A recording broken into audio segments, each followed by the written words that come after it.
The NFL stands for not for long. Set Sharga and Armstead.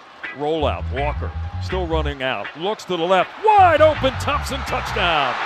Colin Thompson with the touchdown. There was nobody within 20 yards of What a catch off the bobble. Colin Thompson scoops it up. Lofting corner, the end zone. It is caught for the touchdown. The first NFL touch for Colin Thompson is a score.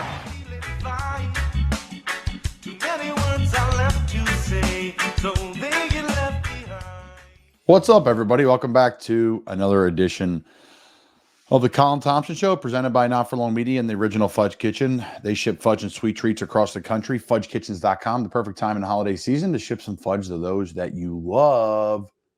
No better gift this holiday season than I wanted. Some chocolate-covered pretzels, saltwater taffy. I'm heading down to Cape May early December. Can't wait to get it there. But again, if you can't get it and you're not the Jersey Shore, all the way from Ocean City to Cape May, they'll ship it across the country to you. A lot of really good stuff there and great Christmas gifts. That's Jack Connell. Like I said, I'm Colin Thompson. Appreciate everybody tuning in. After Jack and I go back and forth here and have some fun, I got plenty of things to talk about today. Jack has some ridiculous things to talk about today that we moved the whole schedule of the show around today, so hopefully it lives up to it. No, I digress. And Mike Gill joins us after this. I joined Mike's show on 97.3 ESPN South Jersey every Tuesday. Mike and I talk all things kind of Eagles based, but this show, because the Eagles were on a bye week, we went a little bit all over the place. So I attach it to the back of this. Appreciate everybody tuning in. Jack, one of your quarrels we'll start the show with and we'll finish with. Please continue. Yeah, I have some airing of grievances here towards lawnmower manufacturers. So to preface this, I have like a giant Craftsman drive mower, just stereotypical one, just spits out the side, just whatever you would consider that, mulch or whatever. And then we have a lot of trees in our backyard, and it's not like a forest. So it's just like a standard suburbia. It's just like the entire property is just surrounded by trees, massive, like 50, 60 foot tall trees. It's insane. So fall, I hate fall. And so, because I'm just stuck out there all day doing it. And we have a system that we have an old mower that has a bag to it. So like in the beginning of fall, like when there's not that many leaves, I'll just mulch it up and get it in the grass. But at some point, the grass stops growing. There's too many leaves, and it's just like it's not worth it to just continue to mulch it. So you got to bag it. And this mower is on its last legs, the old one. And I'm like, all right, well, it's time to get a bagging attachment for the drive mower, the new one, the Craftsman. How much do you think a bag? It's again, this is just plastic.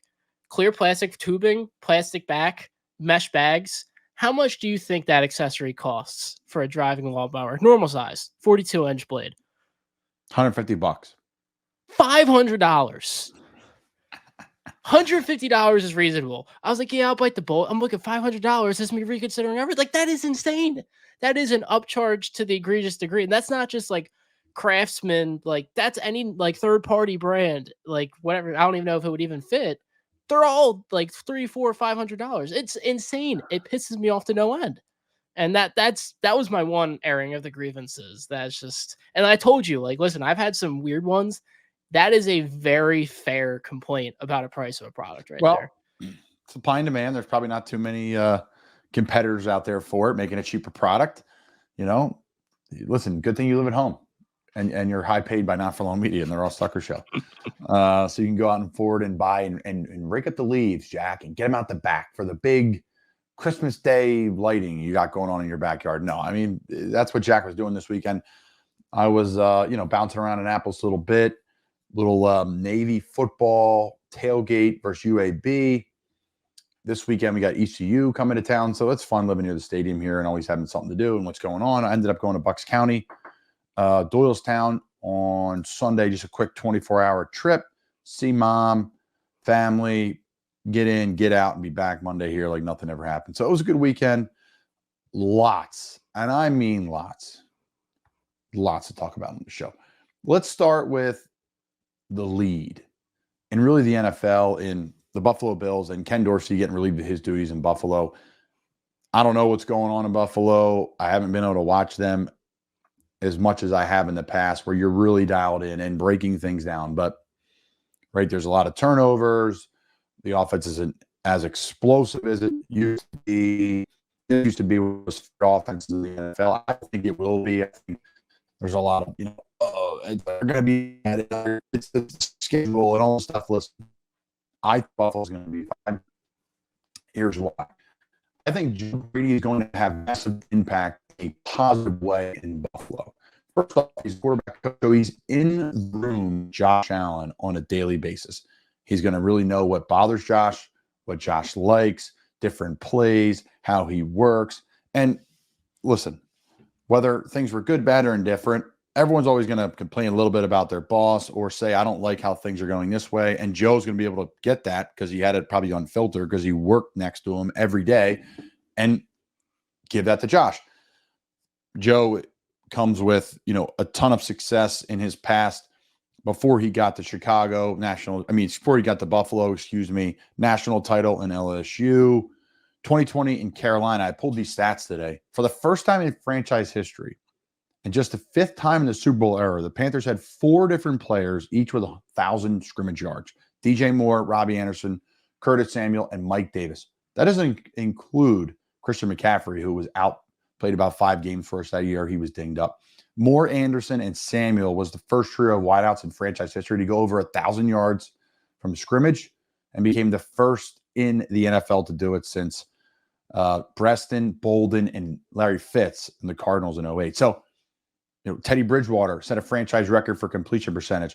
And I think people would go back and say, I think the Buffalo Bills offense has some more talent than we had in Carolina in 2020. So what you're going to get from Joe, you're going to get simple plays. New Orleans Saints, Sean Payton, Denver offense. You're going to get duo. You're going to get play action pass. You're going to get some quarterback and gun. You're going to get some quarterback under center. They're still going to run the same offense they have in Buffalo, terminology-wise. I would assume you're not going to change that midseason. Joe's going to adopt it, put his spin on it. I think they're going to see a little bit more downhill run game, controlling the clock a little bit more, deep shots downfield, max protection. So I think that move with Joe Brady is massive for Buffalo. People are probably breezing over it, right, because he's the interim. But I think Joe does a great job. The interim tag comes off, and he'll be the OC there in the future for sure.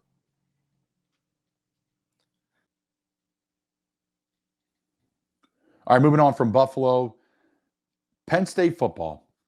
And this is where the rubber meets the road here for an NFL free agent like I am, still trying to play in this league, a guy that played all over college football, if you will, and have some amazing relationships with people at all these schools. Pat Kraft, the AD at Penn State, we're friends, played for him at Temple. James Franklin recruited me, out of high school. Out of high school, and then also when I moved on in college, recruited me, took a visit to Penn State again, looking to transfer there before I ended up going to Temple. They offered me a walk-on spot, so I ended up taking Temple, offered me a scholarship. So this is where the personal, as a media member player, this is where the rubber meets the road for me.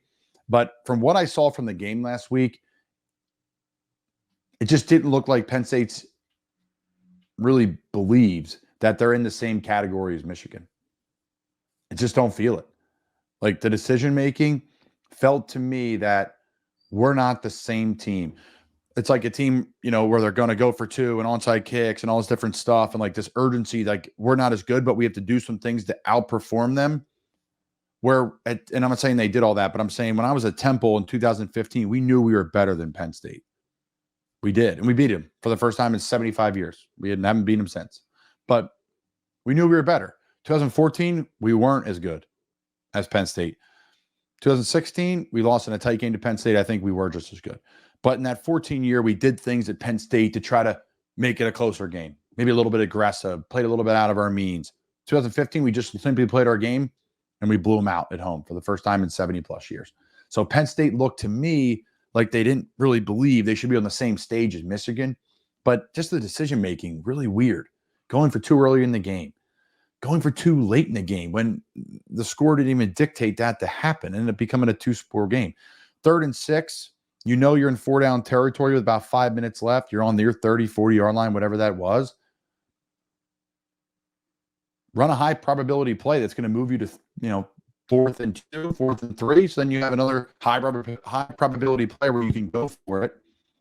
It just felt like they didn't feel like they belonged on the same field, and not because they don't have the same talent, but it's just like the decision making at times felt a little awkward to me. And Penn State, who has the best recruiting classes in college football all the time, and they have super success with these beautiful facilities. I just didn't feel like some of the decision making on the field consistently for me felt like Penn State was doing the right thing. So we'll see how it pans out for them. See how it pans out for the coaching staff. They released their offensive coordinator. I think there'll be a top team in college football next year again. They'll probably make the playoffs. What's that entail for them in the future and their head coach? I don't know, but really unique times. Jack, did you end up watching the Penn State game at noon on Saturday or no? No, I was dealing with not having a bagger on my lawnmower. Oh my gosh, Jack. That is legitimately what I was doing at that point in time. Jack, let me do you a solid. Pay someone $100. They'll do the whole thing for you. Then you won't have to spend that $500. That means you got 5 years to find yourself a decent deal on a bag.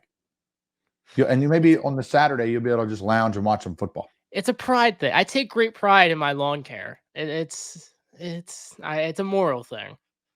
I hear you. Speaking of morals, the Senior Bowl, Jack. The Senior Bowl no more.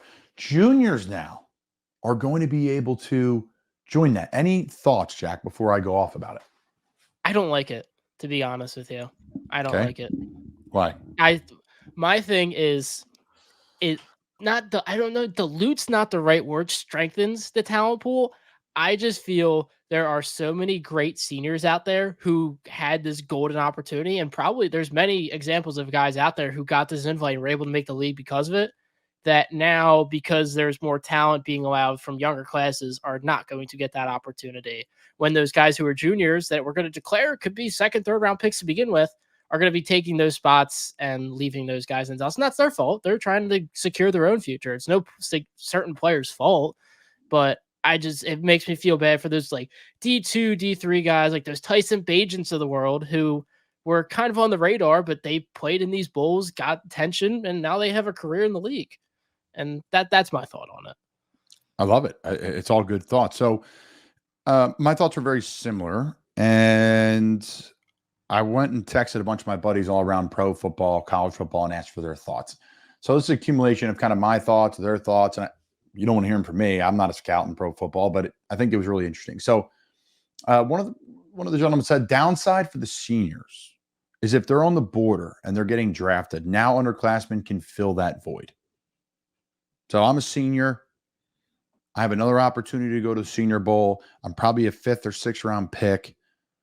I'm in the Senior Bowl. Probably about 10 players behind me may have just made it. So I'm in it, but I need to earn and show it. If I have a good week that week, I'm going to get drafted in the 5th round. Well, now that player is removed because of a junior, and that player is now in another bowl. So then on the flip side, those other bowl games will be better now. Those other Senior Bowls, they're all over the country. NFLPA, there's one in Florida, one out. So I think that's really cool too, is those other bowl games now will have better players than them, which will, make a better viewing product, and then also make a better product for, fans and those people alike.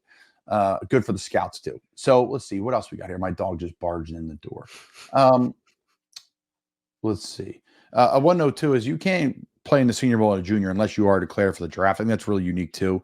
And then, what if you're a third-year junior and you're like an absolute stud and you're invited to play in the Senior Bowl? Those guys usually are third-year juniors. They're high draft picks, 1st, 2nd, 3rd round. What if you turn it down? Is that a blemish for you? Like, are you not trying to compete? Like, what does that do for you? And then let's see, it kind of levels the playing field between seniors that have a bigger body of work and then juniors who are underclassmen who, because the senior had a bigger body of work, they were kind of picked apart more, right? You could find more weaknesses like, well, maybe as a linebacker, he doesn't move that great side to side. Here's 150 clips of him playing a linebacker. Where a junior, they may just have 50. So now juniors are going to get picked apart more. So all this to say, it doesn't matter at the end of the day, other than a couple seniors are going to get squeezed out of the Senior Bowl, which does suck. Your point. That sucks. But it will level the playing field now. Hey, listen, competition's competition. The rules are the rules. You're bringing people up. You got to compete at who's there. So if you're a senior and you get whooped up on a junior, though, there's that too. So it's a double-edged sword. You can argue both ways about both. I think if you really wanted to and you had to take a stand, you could do so. So interesting enough there with the Senior Bowl. Interesting stuff from Penn State. I think Joe Brady has massive impact on Buffalo. The business of sports, insider note of the week, Jack. Brought to you by our friends at Wealth Advisory Services. If you don't know them, you should. WealthAdvisoryServices.com. Doylestown, Bucks County, all the way down to Cape May. Just super reliable, super friendly, super easy to work with. My wife and I have been fortunate to work with them now for years, decade. And they've been by our side, been by my family's side through business endeavors, retirement planning, helping me with my 401k stuff with the NFL. Just unbelievable knowledge. And we're just so fortunate to have them at Wealth Advisory Service, Dave and Paul and their team. Awesome, beautiful little, office space in Doylestown. Like I said, Cape May, and they work with people all around the country. A few of my buddies in pro football, coaches, just been great to connect them with Wealth Advisory Services. Like I said, if you don't know them, you really should. WealthAdvisoryServices.com. How about our boy Jimbo Fisher, Jack? Front office sports. Texas A&M's payout for Jimbo Fisher after firing him within 60 days, Jack, $19.4 million. Within 120 days, $7.27 million. And then between 2025 and 2031, every single year, $7.2 million. Unbelievable. Just the business of sports, the amount of money in big-time college football, primarily the SEC, primarily Texas A&M, and to pay that to let somebody walk away is unbelievable. That's the powers of boosters. That's the power of athletic directors, which I think it shows more power of what the boosters are involved with. It is just remarkable. I don't know if I'm going to coach or not, Jack. I don't know, right?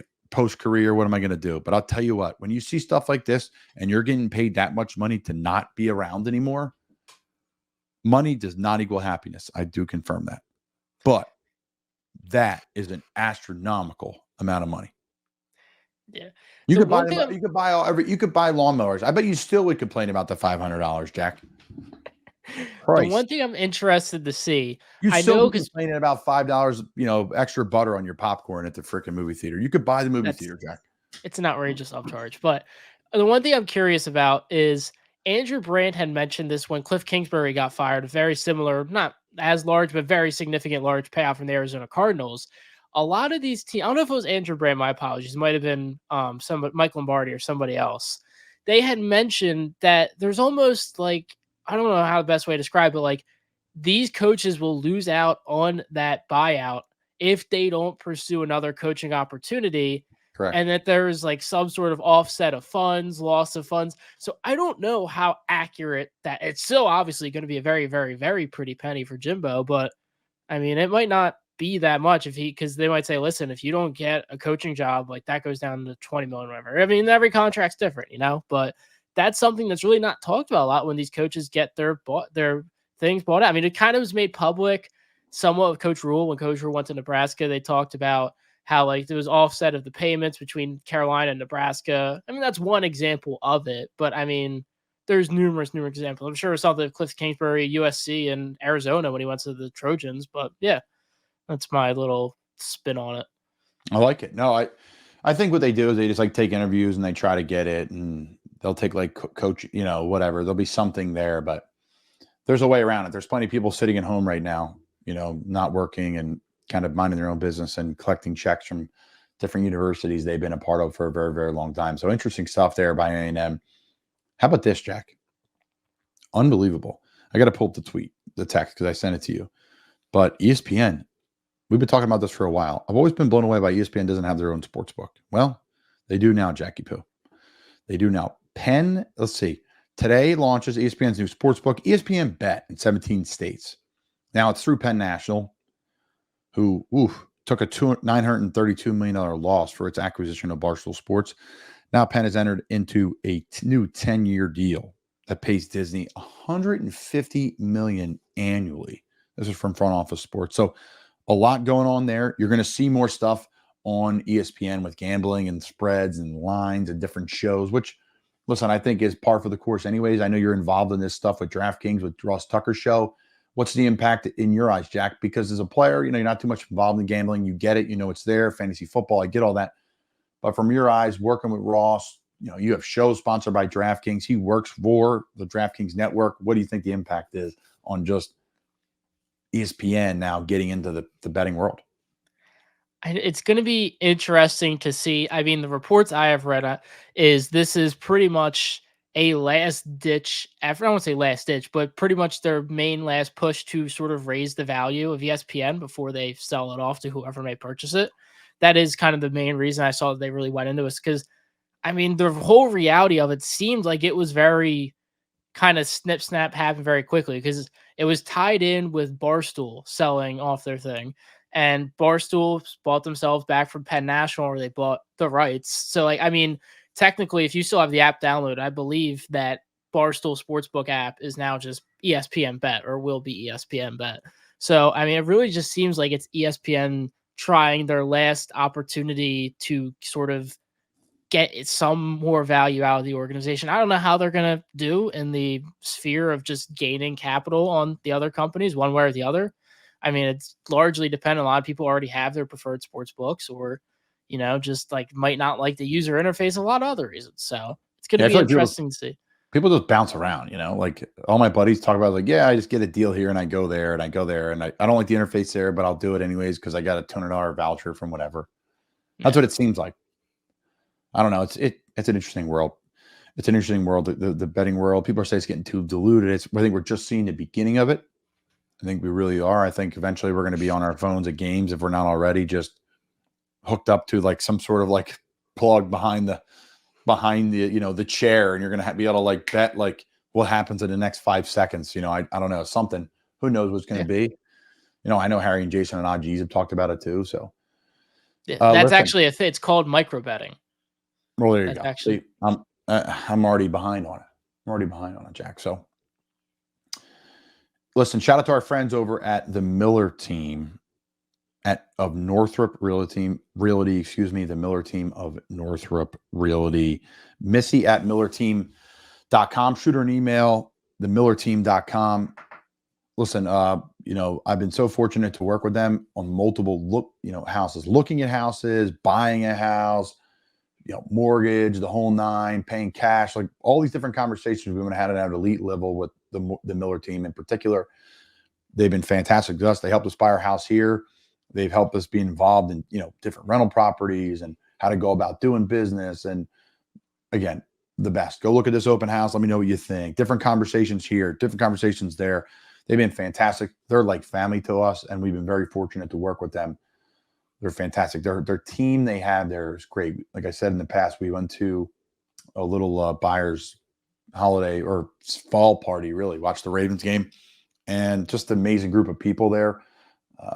In the real estate space, a lot of great people in that space, but in particular, the Miller team is fantastic. Check them out. www.millerteam.com. Bar of the week this week, Jack, on the Colin Thompson Show. Brought to you by Fudge Kitchen. FudgeKitchens.com is the GOAT in Annapolis, Maryland. Love this little spot.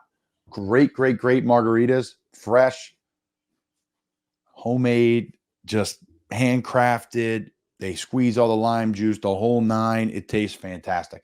I love it there. I am a margarita fan. I love the GOAT. They got awesome beer selection too. Great Mexican food.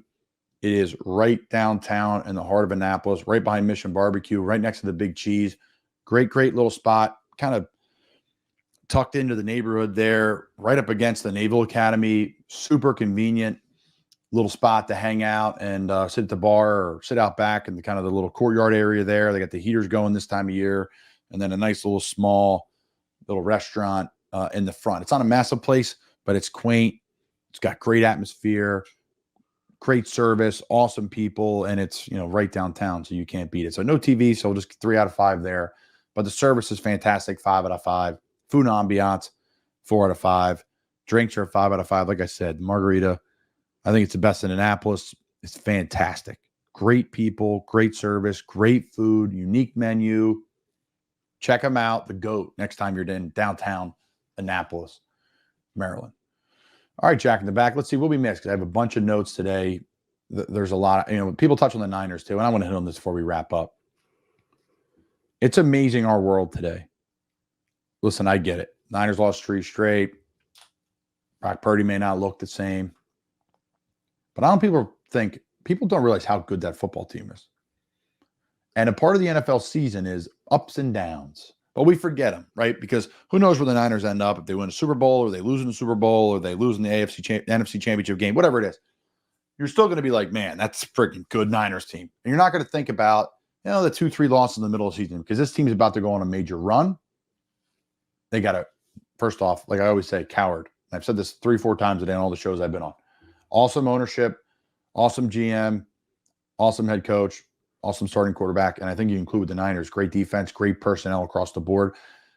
Fantastic group. So the Niners, I don't think they're going anywhere. I know the whole media, the Niners. Well, now everyone's like they're back and everyone's top 5 and all this stuff. It's like, where do you think they were going?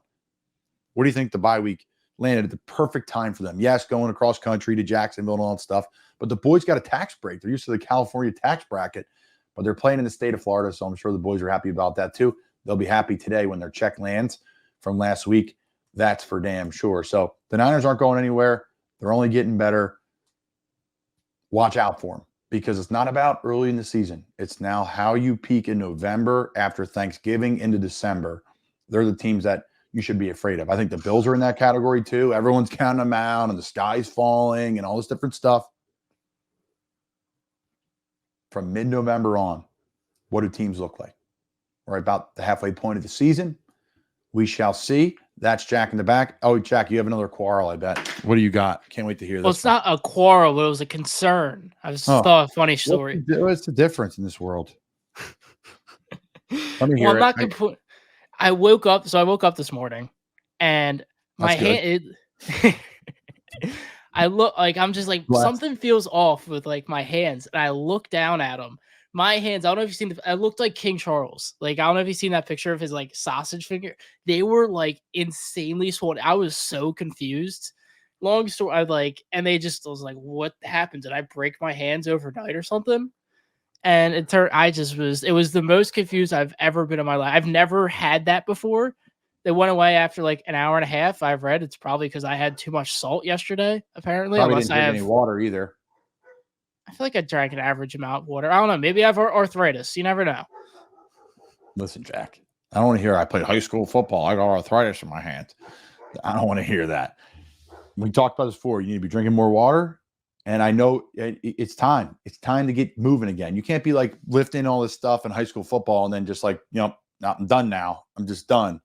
Time to get back in the Holman's gym, get moving. That's why you got listen, if you're working out, your body can handle tons and tons of sodium. So get back. And everyone's like, you're telling Jack to work out? No, I'm telling Jack to work out because he tells me he needs a workout. So listen, the first thing I did after that happened, got out of bed, I walked 3 miles. Did you feel better after? Yeah. I'm not saying like I'm not at fault. I mean, this is probably totally and completely my fault. I just thought it was a funny instance. I love it. There's nothing bad. I'm trying to think of anything weird that has happened in my life here that it wasn't really similar, but like I woke up after a football game once. I had a stinger in my elbow. My elbow was locked. I had to snap it out. Actually, literally just happened.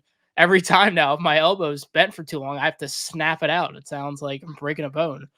All right. I'm sorry, folks. If you're still listening right now, the great Jack in the back's giving us his health update. If I gave you mine, we'd be here all day. So we're going to send over to Mike Gill, the legendary Mike Gill from 97.3 ESPN. Like I said, we talk a little bit about Philly, Eagles, NFL. We got some good banner going, so it was good. It wasn't your complete Eagles show like it normal is. It had a little bit of a mix-up. So appreciate everybody tuning in. The Colin Thompson Show. Check out all our new shows at Not For Long Media. There's plenty to dive into there. We really appreciate it. Thanks, Jack. On Sports Bash Live, 97.3 ESPN. It's our crossover segment now with Colin Thompson from the Colin Thompson Show, Not For Long Media, NFL tight end. And, of course, we are halfway through the NFL season. Now the grind begins. We flip that calendar over to November. Well, you find out who the real players are. We'll get into that in just a little bit as Buffalo loses last night. It kind of shows you, man, it is a grind to get through these seasons, and we'll see what teams Colin thinks are for real or not. But Eagles and the Chiefs, Colin Thompson is back here on the Sports Bash. CT, what up, my brother? Mike, always great to talk with you. Lots of moving pieces in college football, NFL football. I think the move in Buffalo with Dorsey getting fired. Joe Brady's going to have a massive impact there. I played for Joe in Carolina. Look to see a little bit under center, probably run the football more. New Orleans Saints, Sean Payton offense is where Joe comes from. He won a national title at LSU back in the day. So we'll see a lot of fun stuff with Kansas City and Philly. Lots of drama in this league. It always keeps giving, Mike. No, Kansas City and Philly. It is one of only 6 games right now, 8-1, 7-2. This is only the 6th game in Monday Night Football history between 2 teams that have 7 or more wins at Week 11. So aesthetically, this is one of the greatest Monday Night Football games of all time. And Andy Reid, coach for the Eagles. And no, I'm kidding. So no, I mean, that shows, I guess, the parity in the league. Like we talked about this morning on the show, like this league's brutal. Like people are picking Buffalo to win the Super Bowl, and listen, they still very much can, right? Like people are writing off San Francisco. They lost 3 tight games. Cleveland, Purdy marches them all the way down the field. You know, they should have won on a walk-off field goal. Like that's how this league is. Like it's all, look at the Penn State game, right? Like little critical decisions lead to losses, period. Like they had 12 men on the field last night in Buffalo. Yeah, it's a loss. Through this, this, Colin. I mean, teams go through these lulls and then people write them off. I just don't think like people. I'm not a fan of the red zone. I don't like watching the red zone. I like to get my hands dirty and watch the game. I like to watch a team flow up and down. And I think teams just get so red zone oriented, and it's, hey, that team lost 3 in a row. They're not very good. Well, there's context to why no Deebo Samuel and Trent Williams is going to wreck a team for a couple of weeks. So I never lost faith in San Francisco. Great point. It's a really strong point. You see that in fantasy too. I saw a stat Shannon Sharp's talking about today. That, you know, Lamar has the same amount of turnovers as touchdown throws. And I'm like, okay, how do I unpack this? But he may have a great point. He may not have a great point. I haven't really watched their games in and out. I've seen a lot of stuff on the red zone, right? I have just from, I'm trying a serious show at night. I join your show. I watch all the Eagles games 3 times over. But at the end of the day, like, what's that stat? How do you unpack it? It could mean absolutely nothing. Lamar could be having an MVP year. I saw a ball got tipped and picked. Again, like, the stats don't tell the story. Like people are crucifying Josh Allen for these interceptions. Well, last night he threw a dime across the middle to Dave Davis, and it blew through his gloves and his hands, and it popped up and was an interception. Second drive, throws a dime to the running back in the flat. Cook, the ball gets ripped out. Like, so this is a team football game. Like you win and lose as a team. Everybody says that, but I think people really don't understand that. Players don't understand that because when you win, a lot of players are like, oh man, I had, you know, I'm being humble, but I know I was the reason why we won. But when you lose, you know, it's 1 or 2 plays and we blame that one person, even though there's a whole entire team and roster and staff to blame. It's a microcosm, Colin, of sports in my mind. Yeah. It's, if you aren't a championship team, then you should tank and lose. There's no middle ground. So if you're not Patrick Mahomes, every other quarterback stinks. They're not good enough. You can't win with that guy. Unless I have the best, I'm probably the worst. And that's just the way sports have kind of become. Like fans are just so, if I can't win a championship, I want to be the worst team. And it's not a great place to be in sports. I mean, look, we're looking at it tonight in the NBA with this in-season tournament. They're trying to find some way for people to be invested in a regular season. That the problem has become the NBA, Major League Baseball, and hockey to some extent, not the NFL, have devalued their regular season so much. They have told the fans, we don't value it as much anymore. You're seeing it again, back to the middle ground. Like the Flyers are in no man's land, right? Like I really, now they're going to be in no man's land again this year. They're going to win enough games to be somewhere near the playoff chase, and they may make a move for the right guy. But it's an interesting point, the whole tanking and then this in-season tournament and what's going on. And like, are people really watching college basketball right now? I know it's just starting, but like, are you really going to be watching college basketball during football season? It needs to be on a Tuesday or Wednesday night for me to watch. Like, or I'm not watching. All right, let's get some things here. Colin Thompson, NFL tight end, Colin Thompson Show, Not For Long Media. He's got a ton of content over there. We do the Sam Boner Show, the Weekend Shakedown every week. Me, Colin, and Sam Boner Mick, who joined us throughout the summer. So check that out on their social media platforms. Who are the Andy Reid Chiefs? Who is this team? Similar to last year's, better, worse, different? What makes them so good? What makes them so good, other than the obvious things? We know Andy Reid, Hall of Fame coach, could be one of the greatest coaches of all time. Patrick Mahomes, I think the best quarterback ever. He will end up being pound for pound. Like you look at him and say, that's the best I've ever seen. Like running around, throwing, decision making. Like Tom's the GOAT, no doubt, but Patrick, right? Kelsey, Hall of Famer. They have some really good offensive linemen. 1. 2, they have some really good defensive linemen. They've drafted well on the defensive side of the ball and a great defensive coordinator in Spags. A lot of people on the Jersey Shore know Spags. Spends a lot of time down there. Had a lot of fun bragging rights, I'm sure, this summer down there. I like that team. I like how the roster's built. They have great owners in the Hunt family. So, like I said today, Colin Cowherd's is the best. Who's your quarterback? Who's your head coach? Who's your GM? Who's your owner? If those 4 things are all really good, elite, you're going to have an elite franchise. The Eagles have the same thing. Kansas City's in that ballpark as well. You could argue San Fran. So who are they, Mike? They're a complete team. I think they're struggling with some explosive plays now with 2 years after Hill being gone. They had Schuster last year. They had a couple more pieces at wideout last year. The trade for Tony midseason helped too. So I think they're a team that's really centric around Kelsey. They have some really good running backs as well. And then the best quarterback of all time. All right. So that's who the Eagles are up against this week. What's something, after watching, you watch the Eagles on tape every week, we go over it here on the Sports Bash. What's one thing you want to see the Eagles improve on out of their bye? If they're watching themselves for the first 9 weeks, what's that coaching staff in the lab for the second half of the season? I think the one thing I would like to see a little bit more of is some designed, we're going to run it runs. These are guaranteed runs. Yes, the Eagles are a team that are so talented and they have great play callers, so they take kind of what's given to them. If it's a loaded box and you can't run the football, great. We're going to throw up and do a one-on-one ball to somebody. Or we're going to run a play action pass. If it's a too high safety look, we're going to run the ball. You saw it early in the season. The Eagles ran for like 300 yards a couple games in a row. So teams are deciding now, hey, listen, you know what? We're going to make Jalen beat us with his arm. We're going to make the receivers beat us. And they're loading the box up on the Eagles. How can you run the ball against a loaded box? The best running football teams, no matter what the defense is in front of them, they can run the ball. That usually includes some tight ends. The Eagles don't have a fullback, so they can use maybe 2 tight ends. Goddard's hurt. That really hurts the run game too. So what are they going to do to create a different run scheme that maybe teams haven't seen? Maybe Jalen's going to run it a little bit more. Maybe you're going to pull the center around, pull the tackle around, like get some people in space. So that's what I would say. Like, hey, there's a front and there's linebackers loaded in the box. There's a safety down in the box.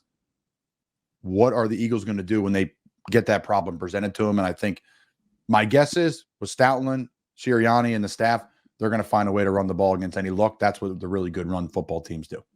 All right. That's something I would agree on, man. I think the Eagles need to start figuring out a better way to run the football if Jalen Hurts is not going to be a part of that run game. Do you think that's one of the reasons why their run game has suffered?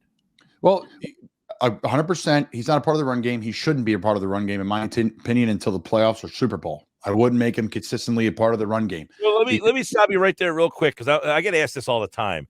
Yeah. Do teams keep things in their back pocket and say, hey, we're at a certain point of the season where now we want to break this stuff out?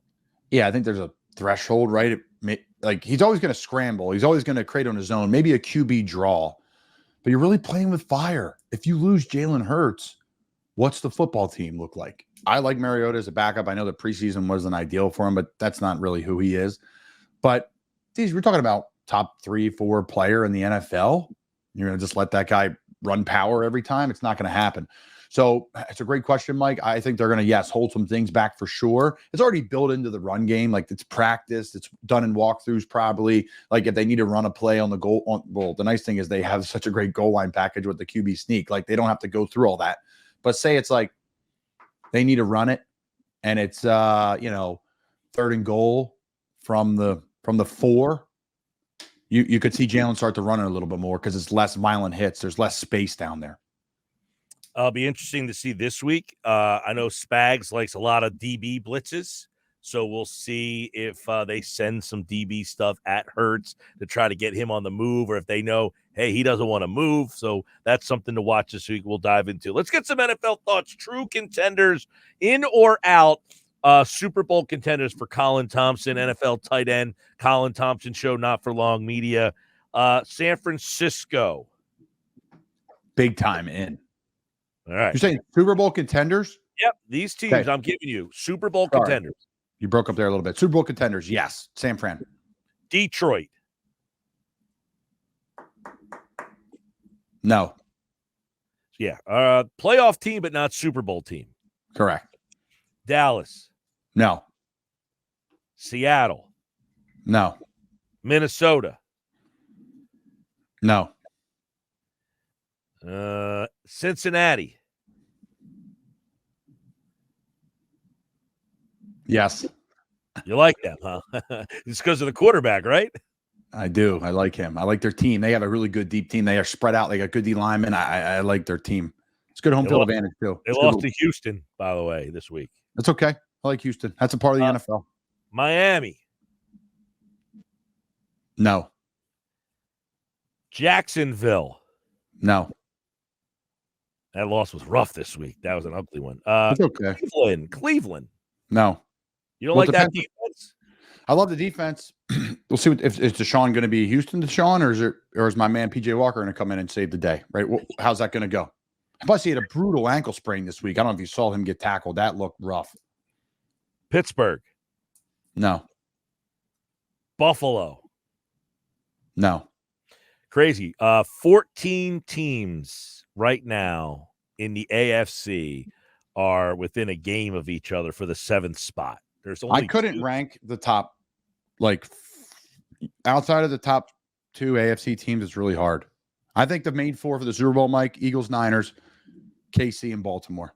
I know Baltimore just lost to Cleveland, but I think down the stretch, Baltimore gets home field advantage. That's the part of the problem with the AFC North, though. And everyone, you want to be competitive. But listen, it's a sprint. It is a race to the playoffs. Who can be healthy? Who can be hitting their stride at the right time? And when you but we could check back in 2 weeks and do this exercise again and have a different opinion. In 2 short weeks. I think those 4, no matter what I say, I think those 4 for the rest of the year, to me, will be my 4 will be in there. Or who? Kansas City, Baltimore, Eagles, Niners. Kansas City, Baltimore, Eagles, Niners. Yes. They're the final 4. Now, the rest of those teams, I love what Seattle's done with Geno. I love the trade they made from the Giants D lineman. Detroit, super fun to watch, ultra physical. When they're outside, it's cold weather. What's the throwing game going to look like there? Dallas, are they going to be Super Bowl contenders one week and then a dud the next? We have no idea. Cincy, Joe Burrow's got to stay healthy. I had a calf injury. Those things can come back. I hope they don't, because he's so much fun to watch and so good for this league. Miami, if they're not at home, what are they like? Buffalo, I do think they'll be fine. I think the media is going to get crazy and they're done and you just kind of watch them just sneak right into the playoffs and like nothing ever happened. We'll see. On them right now, they are 10th in the AFC. That's how healthy the league is. Thank goodness, Mike. There's always stuff to talk about. I mean, there's so much in this league to be. I wish a lot of these other leagues had this, but they don't. Indianapolis 5-5, Buffalo 5-5, Vegas 5-5, Chargers 4-5, Jets 4-5, Denver 4-5, and then you've got Houston 5-4 and the Bengals 5-4. If the playoffs were to start today, the Bengals are out and Houston is in. And people would be scared to death of that kid and their staff. Like they have it going on down there. They have it now. Obviously, they hit jackpot with him. But I heard him on radio yesterday. He was on Tom Brady's show, Let's Go, and they're like, before they're leaving, like, do you have any questions for Tom? This is when I knew he was legit. He's like, Tom, how do you handle having success, staying consistent, and all the people start to creep into your life? How do you handle all that? That's when you know the kid's not. Hey, Tom, tell me what it takes to be great. We know what it takes to be great. That's when I was like, whoa, this kid is different on national radio to be like, Tom, how do I isolate myself to continue to have success? And Tom was great. He said, listen, the people that come to your game, they're on vacation. It's not your job to provide a vacation for them. You can't tell me then that Bryce Young gave a better answer and the Carolina Panthers said, yep, we're going to go with him. Well, Bryce is a pretty sharp kid too. We'll see. The time on these rookie quarterbacks. I know. 21 years old, Mike, and I was a New York Giant. I was scared to death, and I was like a physical, like big boy. I was scared to death. Not like scared, like I'm scared of this human being, but like the amount of pressure, what goes on you. Yeah. No, I see what you're saying. It's a lot on all these guys, absolutely. And the biggest problem is, I agree with you. Time. I'm a patient guy. I'll give you time. The problem is, I don't run an NFL team, and they don't have the patience. Fans don't, owners do not. Yes. That is always something that I think people don't count as every team's ran differently. Owners are all different. Eagles are very fortunate to have a great one. Kansas City, another one. Well, we talked about this before you came on. The teams that are constantly, maybe they don't win the Super Bowl every year, but they're always in the mix. They have great owners. They have great front offices. And Niners, Baltimore, Eagles, Kansas City, Pittsburgh, right? They're just always there. And say what you want about Dallas, but they're always in the mix. Yep. Always. Colin Thompson's in the mix on Tuesdays. Not for long media. Check out their social media. Of course, right here on the Sports Bash Tuesdays on 97.3 ESPN. CT, I will see you this weekend. I'll see you this weekend. Maybe a little Christmas parade. I mean, we're going to be it's coming up in December in Cape May. I mean, let the good times roll. Shout out to Scotty Holden and the boys down in Cape May. We're ready to do it. Yeah. I'll be in Annapolis this weekend, and we're going to do it right. Navy, East Carolina. We'll see you down there. All right, buddy. Beat Army. See you, bro. All right. That's Colin Thompson from the Colin Thompson Show on Not for Long Media here on the Sports Bash.